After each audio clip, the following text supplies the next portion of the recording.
పెద్దపల్లి జిల్లా సుల్తానాబాద్ ప్రాథమిక వ్యవసాయ సహకార సంఘం వద్ద యూరియా బస్తాల కోసం రైతులు కొట్లాటకు దిగి గల్లాలు పట్టుకున్నారు. 20 రోజులుగా యూరియా దొరక్కపోవడంతో ఆవేదన వ్యక్తం చేస్తున్న రైతులు అధికారులు వచ్చిన టైంలో తోపులాటకు దిగారు. కొద్దిమంది రైతులు సహనం కోల్పోయి కొట్లాటకు దిగుతున్నారు.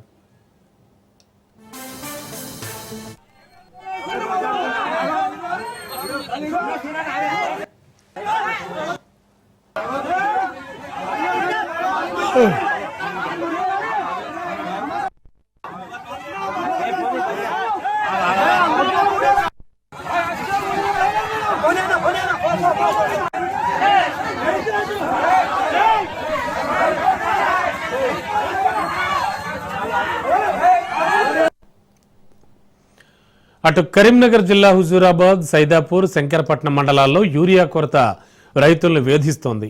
తెల్లవారకు ముందే ప్రాథమిక సహకార సంఘాలు ఎదుట బారులు తీరుతున్నారు. అమ్మనగుర్తి గ్రామాల్లో రైతులు యూరియా కోసం చెప్పులు క్యూలో పెట్టి టోకెన్లు తీసుకున్నారు.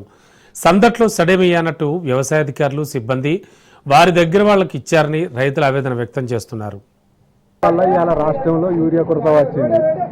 ఈ యూరియా కొరత వల్ల చెప్పులు ఆఫీసుల కాడ పెట్టుకొని లైన్లో నిలబడి బావి కాడ పనులు చేసుకోకుండా ఇబ్బందుల పాలవుతాను రైతులు. మా పనులు అక్కడనే పోతాను. ఇక్కడ లైన్లు ఎప్పుడు నిలబడాలి, వ్యవసాయం ఎప్పుడు చేసుకోవాలి, మా పరిస్థితి ఈ ప్రభుత్వం పట్టించుకుంటలేదు. రైతుల గోస గురించి రైతులను ఆలోచిస్తలేదు. రైతుల గోస ఆలోచిస్తే ఇవాళ ఈ యూరియా కొరత రాపు.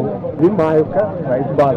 ప్రభుత్వం దగ్గర రైతులు ఎంతమంది ఉన్నారు, ఎన్ని లక్షల ఎకరాల భూమి సాగులోకి వస్తుంది, ఎంత యూరియా మనకు అవసరం ఉన్నదని అన్ని ఈ ప్రభుత్వం దగ్గర ఉండాలి.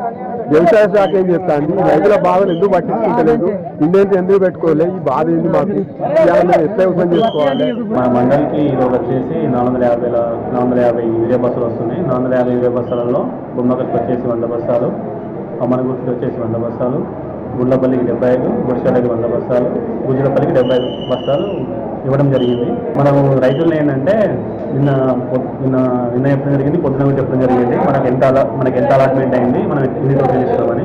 ఇక్కడ అమ్మనగుర్తిలో మనకు 100 బస్తాలు రావడం జరిగింది. 100 టోకెన్లు రైతులకు క్యూ నిలబెట్టి ఎవరు ముందు అయితే వస్తారో వాళ్ళకి ఇవ్వడం జరుగుతుంది.